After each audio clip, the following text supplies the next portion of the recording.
Are we about ready? I think we are. Let me get this queued up real quick. All right.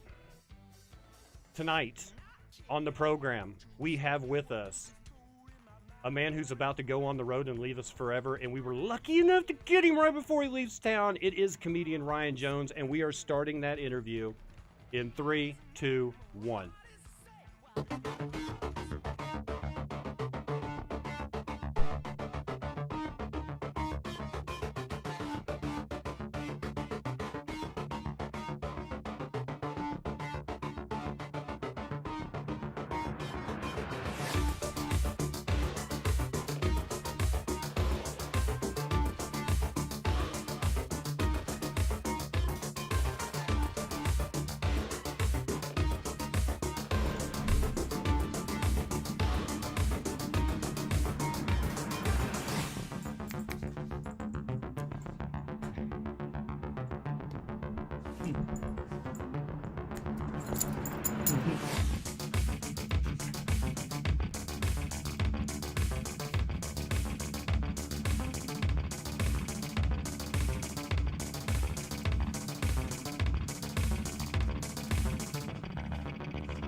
I am fortunate enough this evening to be joined by comedian Ryan Jones, a man on the move.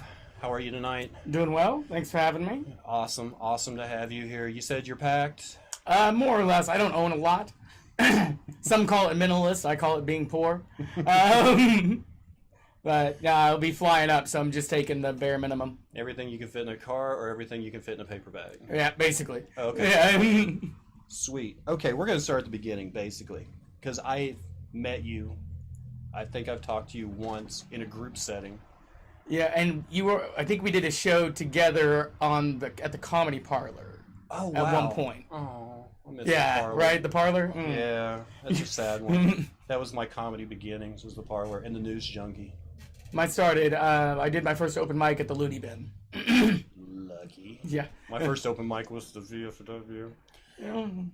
That's a place. So were you, did you find like inspiration from like a major comedian that made you want to do it, or were you that guy that was like, hey asshole, you should be a comedian, funny guy? Were you that, or did you work at this? Yeah, I've always enjoyed stand-up, and it wasn't until somebody I was traveling with when I was living abroad, he had lived in San Diego, he said, hey man, have you ever thought about doing stand-up?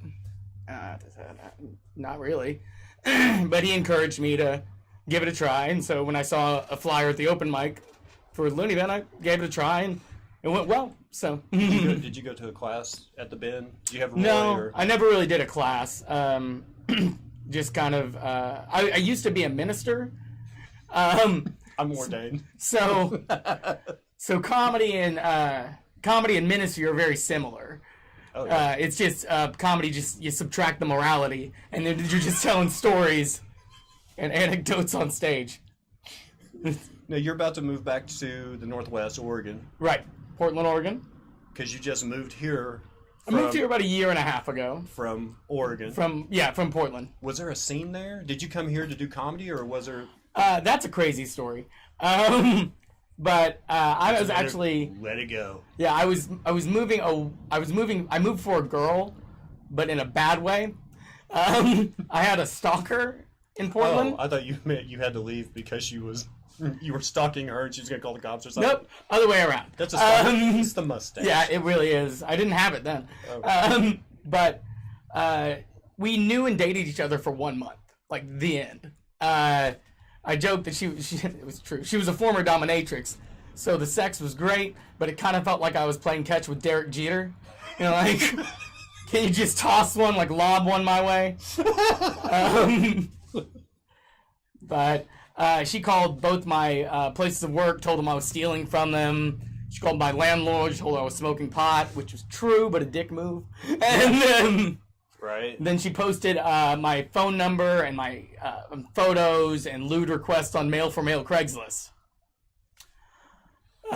So you got a lot of offers. See, that That- seems that's counterintuitive. that's That seems counterintuitive because it seems like if she wanted you that bad, she wouldn't be like pimping you out to other people. Right, and joke's on her. My phone was blowing up. Like, hey, if I wanted to go that route, I have that option now. But so. But your last time there, you were doing stand-up? Yep, there's a good scene. There's a really good scene up there. I did learn a lot up there. Moving up to the liberal capital of the world. I really feel like you can call it that.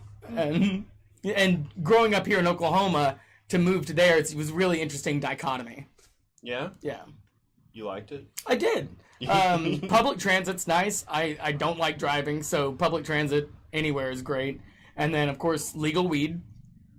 I like that. And I got a lot of good friends up there. A lot of good people. Your comedy style now, who do you pattern yourself after? Anyone? Has it changed since you started? It has changed. I was a lot angrier when I started. I had first left the church, and it was all still pretty raw. Greg Giraldo was a big influence of mine growing up. I just liked the intellectualism that he brought to comedy. But more and more, I've been leaning towards the absurdist, or at least trying to lean into more absurdist stuff, like Bo silly, Burnham. hyperbole kind of thing? Kinda, but more like Kaufman type stuff, like just being weird and on stage and being comfortable with that. Okay. Like, I thought it would be funny if I had my going away show, Yeah. and book the whole show and then not show up. That's pretty Kaufman.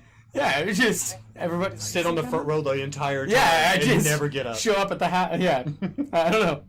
So Are you looking forward to doing clubs there again, or I love the Helium Comedy Club is great. They're a really cool place to do it.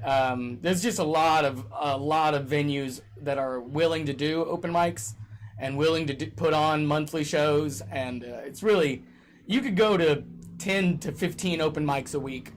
Really? And that, you could do. I remember. I think my bounce. record was I did 5 in one night. Just schedule them out, huh? Yeah, I mean, it just one started at 4. Sign me up. I'm Yeah. I'm almost done here. I've got 5 minutes. Right. Well, and the one thing is, with a bigger scene, there is more competition.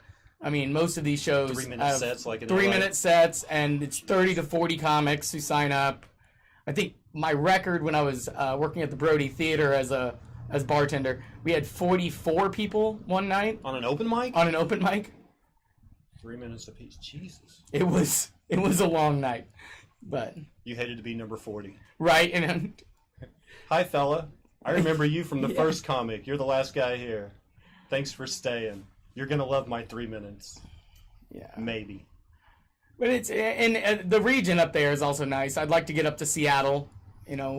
On those short sets, though, I mean, how do you prep for that?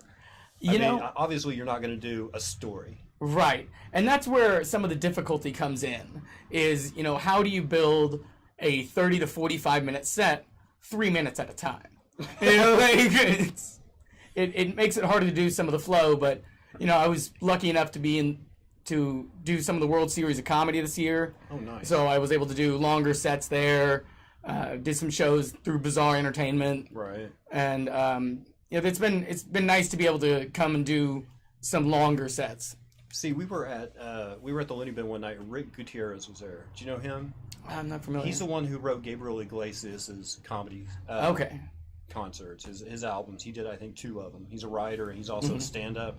But he had this amazing formula for writing, and it was basically a tic-tac-toe grid. And the center square was like anything that didn't pertain to any of the outside squares, like your opener. It was just kind of a random. And then every square was like family, job, drive to work, just topics.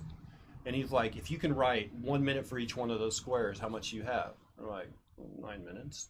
He's like, if you can write 2 minutes for each squares, how much you got? He's like, okay, 18 minutes, that's 20 minutes, that's a feature set. Yeah, okay, I see what he's saying. And he goes, if you can write 5 minutes for each one of those squares, what do you have?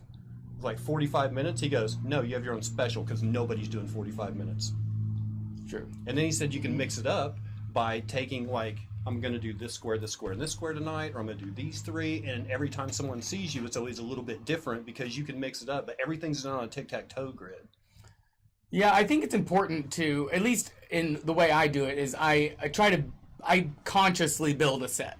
You know, From start to finish. From start to finish, you know, and So everything I have synergy. Yes, but it's in the same way it is. There are blocks. You know, I have a block where I talk about Peru, and then I have a block where I talk about Africa, and you know, I try to do more stories that involve me, personal stories, because that really it can't be stolen. Like, Right. no one else is going to tell their story about how they went to Burkina Faso and got malaria, or if they did, I feel like I could be like, hey, that's mine. Like, Were you travel a lot? I have gotten some opportunities to travel, first through the church.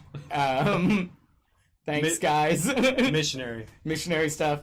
And then later I taught ESL throughout Latin America. Learning to be a missionary comes in handy a lot later, unless you're with the dominatrix. Right. Because they hate missionary. Unless they're on top. There you go. Thank you. Thank you so much. I'll be here all night. Let's see. Does your comedy translate? Like you said, you were Latin America. Do you try to? It does not translate. Being humorous in another language is very difficult. Have you tried? Yeah, some. And they're like, my Wi-Fi went out, and they're like, we don't know what Wi-Fi is. That's a very first world attitude towards there. No, it's if they have Wi-Fi, it's nice there. I loved Cusco. It was great, but one of the worst shows I've ever done, and I've done shows to two people at the bar, but all been there. Yeah, we were having a teacher talent show, and they just insisted that I do comedy. And I was like, this isn't gonna go well. And they're like, you're a comedian, like we got to see you do this. And I was like, okay.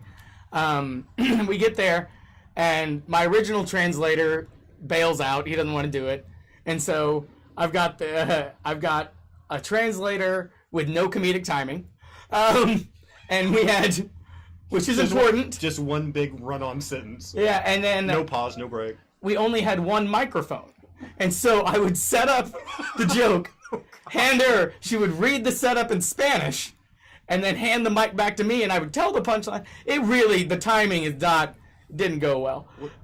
When you went, have you been to Africa, or you want to go to Africa? I've been to Africa. That was where I went. My second missionary trip. I went to Burkina Faso, West Africa. That's just north of Ghana. Okay. If you know where Ghana is, yes. Kind of West Africa. Christian school educated. I knew a geography map. You're going here someday. Like, no, I'm not. Yeah, that was a wild trip. Why don't we ever take missionary trips to Milan or Barcelona? Come on, people. To be fair, my first missionary trip was to New Zealand. That was more like the church going, hey, do you want an internship in New Zealand? I was like, yeah, I'll take a free trip to New Zealand. Right. And so that's more what I did. Questions. I love it. Mr. Jones. Any unforgettable hecklers, not including your stalker? And then they end the question with, thank you so much. Oh, well, thank you for your question. I am not good with hecklers. I'm just not. I'm not great at crowd work. I throw the first punch. But if they start talking to me, I'm not one of those people who can just size up somebody and then immediately roast them. Like, some comedians have that ability. See, I was talking to Kurt Fletcher last week, and I was asking him, because of this rise of roast comedy on television and, Comedy Central roast battle and stuff like that, is that a different genre, or is that a different kind of stand-up? Are there guys that are really good at roast or really good at roast battles who never show up to open mics because they can't put a set together? Right. You know? I could see that, because it's definitely a different tenet of comedy.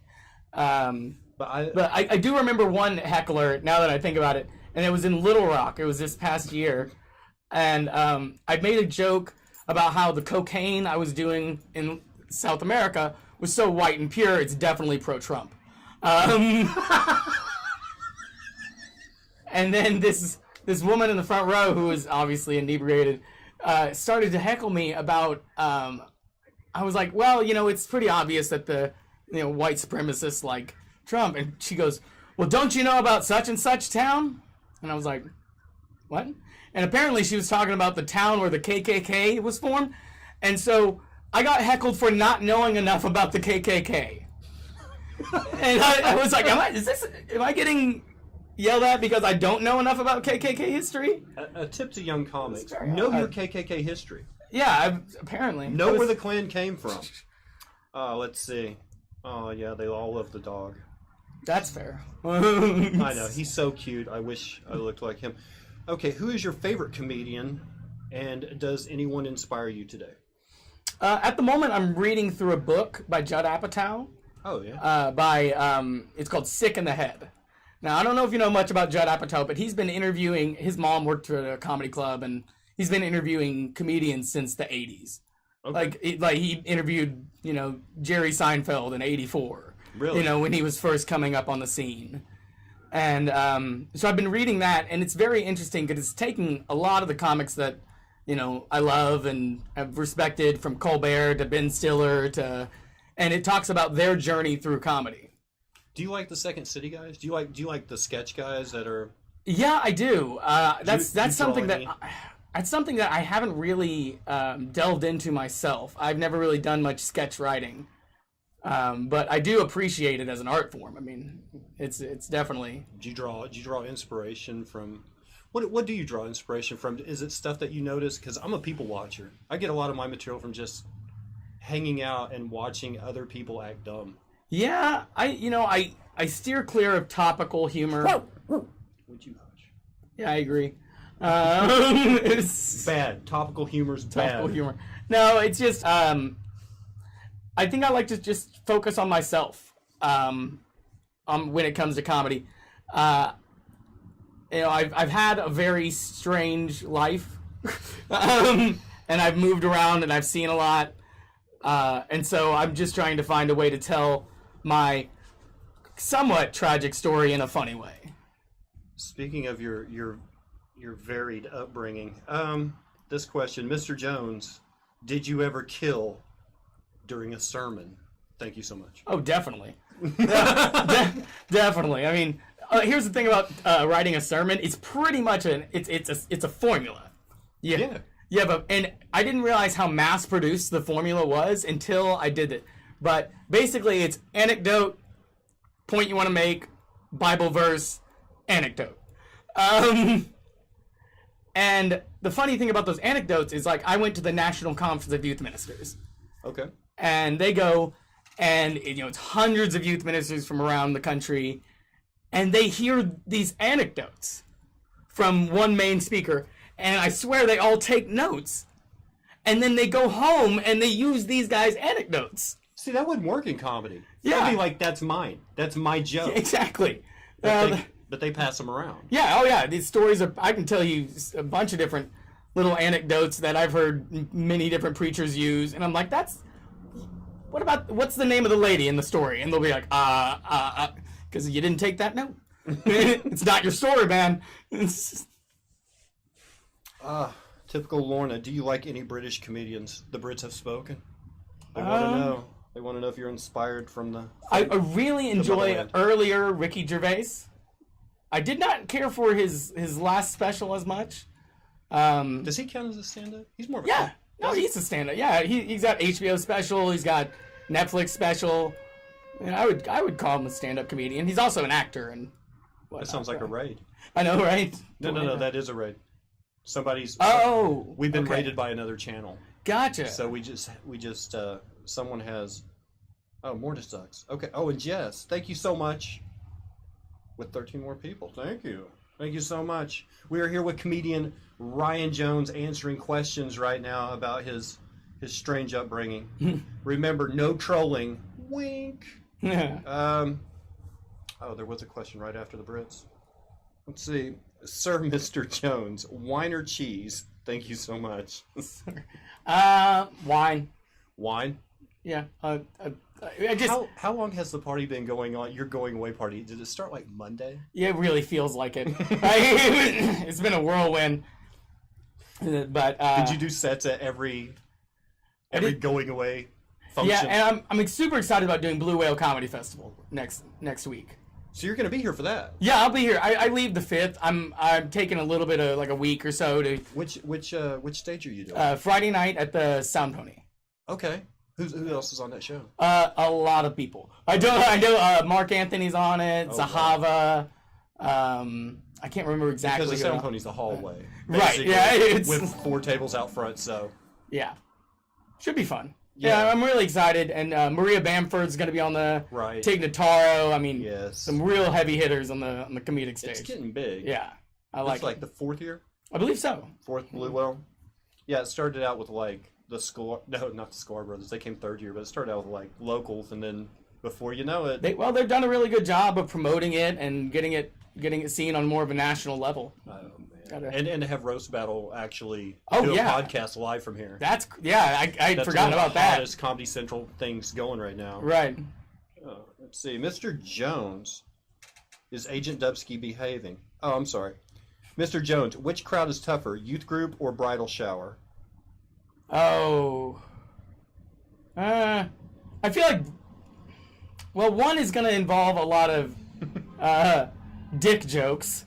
And both are going to involve a lot of dick jokes. Like I wouldn't in the youth. I would probably say the Bachelor because I have trouble. The Bachelorette party because I have trouble not being clean. Like my clean material is limited. I'm dreading doing the loony bin. And half the time I just have to. I have clean material as long as I remember not to curse. Yeah, it's tough. But even then, yeah, it's tough. But youth group, I mean, it's the same dick jokes. Only in youth group, Satan is the dick. Right. In the bridal shower, it's whatever is strapped to the hen party. You look back at I was thinking about this the other day. I look back at things you did growing up that seemed normal at the time, but you look back, you're like, that's kind of weird. Like our youth group had hug time, as in everybody get up and get your 5 hugs. 5 hugs. 5 hugs. Minimum. So, yeah, that's what they would say. And then there's a line for the senior girls. Meanwhile, I'm over here like, anybody want to hug me? Years, and I've mentioned this to other people. Years of bad bad programming that we're having to undo right now. Right. I mean, it's everybody. Everybody has been messed with in their head from the time they started school. It's really funny given I'm still in contact with some of the people from my youth gays, and it's pretty much a 50-50 split where half of us have left the church and half of us are ministers. Like it was. Let's see. Boobs or booty? I'm an ass man. There you go. Which comes in handy when a dominatrix sends your phone number out for man-on-man action. Hey, you got me pegged. Mr. Jones, bacon or sausage? Bacon. Really? That's not easy. Yeah, that's easy. Don't like tube steak. That's okay. But bacon is great just about all the time. Have you ever... Oh, man. Mojo. Okay. We had something at Christian school. I don't know if you went to Christian school before you went to Christian college, but we had something called a rock seminar where they told you just how satanic and bad rock music was. It was like a 2-hour like video presentation. Have you ever been into that? I have not been to that. Oh man, I would like to go to that for comedic purposes. That was massive in the 80s. Oh, believe me, it's a good draw. If you're looking for material, I mean, it was all the backwards masking stuff, the Kiss album covers. Oh, Alice Cooper, bit the head off of a chicken. I mean, it was all of that, and they're all Satanists, and it was huge in the 80s. Basically, if you went to a Christian school, you went to a rock seminar. And we had album burnings. I mean, it was close to. Wow. It was close to. Hey, if you have rock music at home, bring your albums out here. We're gonna have a 55-gallon drum with flames in it, and we're gonna burn them. And you can hear the demon scream when you throw your cassette tapes in there. It was. That is. Yeah. Nope. Didn't experience that one. But me neither. I grew up in the acapella church though, so all instruments were bad. Really? Oh yeah, we didn't do instruments at church. What is that, Methodist? Church of Christ. Church of Christ. Yeah. See, I think my grandpa he was attending church for like the first time, and they tried to get him to. Like, hey, we want you seem to like to be a good leader and a nice guy. We want you to kind of mentor our youth, that kind of thing. And he played guitar, and they're like, well, you can't do that. And he's like, I'm out of here. Whoa. Bye. And he didn't go to church for like... Pump the brakes with the guitar, man. 35 years he stayed out of church. He's like, those people are nuts. I'm playing guitar. I'm off to sleep. It's great to meet you, Mr. Jones. Thank you. Oh. Thank you for joining, Lorna. Thank you. Have a good night. It's like after midnight over there. Hey, Dub, also your mic on your guest is way louder than on you. It's the same mic. I'm just talking softer. He's been partying all week, okay? I'm also just generally loud. When I was a teacher, like, other teachers could hear me teaching through the walls. Like, I'm kind of a loud talker. I have to get a chain for my glasses. No. Okay. Thank you for joining, Ralph. Thank you for laughing at my glasses, Ashley. Mr. Jones, anyone ever try to rush while you were on stage? And this also counts for your ministry days. Oh. No, I don't. I've had people walk out. I have a joke, a series of jokes that I wrote, and it's true, and it's a little sad, but I feel like you guys can handle it. And it's that a few years back, my younger brother killed himself. Oh. I know. It was super selfish of him because now I can't. You can't be the second kid. Oh my God. But he was gay and an atheist, so naturally he had his funeral at the church. I always joke that's like burying a bacon-wrapped Jew in the Gaza Strip, just extra insulting. But I remember one memorable time where, because I felt a little bad, because the guy got up and he was like in the middle of my set, he goes, "Suicide is not funny." I've tried to kill myself. And as he was walking away, I was like, well, maybe try harder. I don't know. I did feel a little bad, but you also came to a comedy show. Maybe don't be so stuck up. I've been to a few funerals where the minister obviously didn't know the deceased. Oh, that's brilliant. And they were trying to tell stories to relate to everyone, and apparently they didn't take notes for the anecdotes at the youth rally. Right. So, it's like, this isn't going well at all. You didn't know this guy. Well, I can tell you one anecdote that it's passed around the church, and it was about a funeral, and this woman was a huge fan of Wizard of Oz, and so they wanted to play Somewhere Over the Rainbow as she passed away, but I guess they queued up the wrong track, and so it was Ding Dong, the Witch is Dead. It was... Oh, God. I've heard that out of multiple preachers. Oh my God! Is there like the equivalent of a joke book? Only it's church anecdotes. Do they have their own? I'm sure there is. Like, 101 jokes you can tell on stage. For a sermon, you have to have your Bible, you have to have your concordance, and you have to have this anecdote book. Exactly. Oh, I'm reading from Isaiah this week. I know there's a story for this. Exactly. Let's see. Oh, God, the comedy glasses. I hate this. I do. Get your eyes fixed, kid. Mr. Jones, ever told the wrong joke to the wrong audience?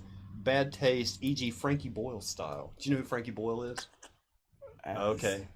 He is probably the most badass British comedian there is. Okay. He's good enough that the newspapers censor him a lot and write bad articles about him because he speaks his mind, and it's usually very harsh. Yeah.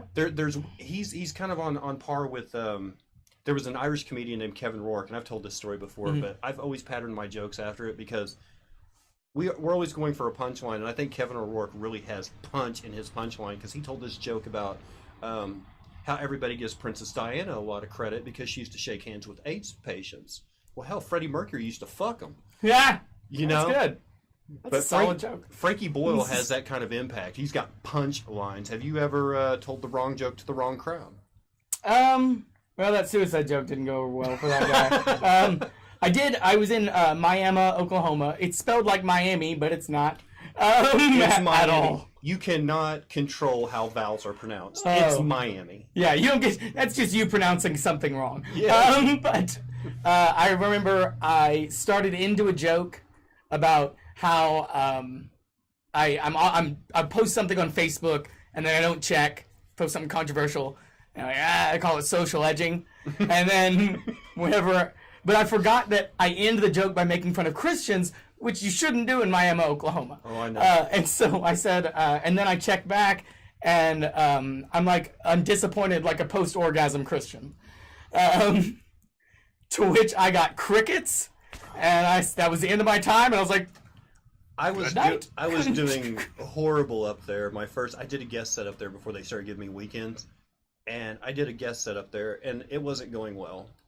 The only people that seemed to be laughing were laughing amongst themselves at a table, and it was a man and a woman and another man, and it was the woman was married to one man, and her brother was the other man, but she was almost sitting on her brother's lap while her husband was sitting over here kind of away from him, and the only thing that got the crowd on their feet was when I started talking about how the next James Bond shouldn't be a black man. And then they all start laughing. I'm like, whoa, that's not the joke. Wait. That's just the setup. Yeah. Like, oh no. Because the joke was basically, well, if you did that, you'd have to move all the James Bond novels from fiction to science fiction because James Bond's parents died in a skiing accident. And they just love that part. And I'm like, wait, no, no, I haven't even got to talking about the kids with Down syndrome yet. And see, And then when I got to the punchline, they were like, I don't get it. Like, no. Like, I've done well in Miami before, but that one in particular, that was one of the only times where it was just dead silence getting stared at. And I was just like, well, that didn't work out. There were 4 comics that went that night for the competition. And we were competing with 12, and one of us had to make just any place to get gas money back. And only one of us placed. Made just enough for gas money. Mr. Jones, which part of the country likes your set best? Do you connect with the Northwest, Bible Belt, or Deep South better? Probably the Bible Belt, just You're in your because element. it's kind of where I'm most comfortable. It's where I understand the people the most. Right. Pacific Northwest was interesting. I had to change my style a little bit, and it was in a good way. It helped me grow as a comedian. But I also really enjoyed my trip up to Colorado Springs a couple months ago. That was a really cool place. Do you try to get them back? When you can see that glaze over look in their eye and you've lost them, do you try to get them back or do you just try to find someone else in the room to talk to? I try and get them back. At this point in my career, I've got a varied amount of subjects I can bounce to, and some that I'm, are tried and true, and I feel like they can pull an audience back even when I've lost them a little bit. Okay. Do we have any other questions? Otherwise, it's plug time. Go for it. Plug time. Anything, Wait, I had that plug time. That's why I had to leave Portland. Anything you want to promote? Website, Facebook page, Twitter account, Instagram, your next show, anything. Well, my anything at all. next show, of course, is with Blue Whale Comedy Festival. Yes. That's going to be great. That's all next weekend. All next weekend, next Friday night. And then you can find my YouTube channel. I'll send you a link over to my YouTube channel so you can see some of my videos, some of my performing in the World Series of Comedy. Oh, nice. You can post that on your for your users to go and see. You can also probably just find it on YouTube if you search Ryan Jones, although that is pretty generic. Yeah. Bill Smith. Just look up Bill Smith. I'll pop up eventually. Exactly, yeah. But, that's pretty much it. Thank you so much for having me on this and for kind of showing me how Twitch works. I felt real old, which is funny, because, but it's cool. It's cool. Now I have a better understanding of what Twitch is and your followers. I appreciate you guys tuning in. And thank you very much. I appreciate it, Ryan. Ryan Jones, ladies and gentlemen. He'll be at the Blue Well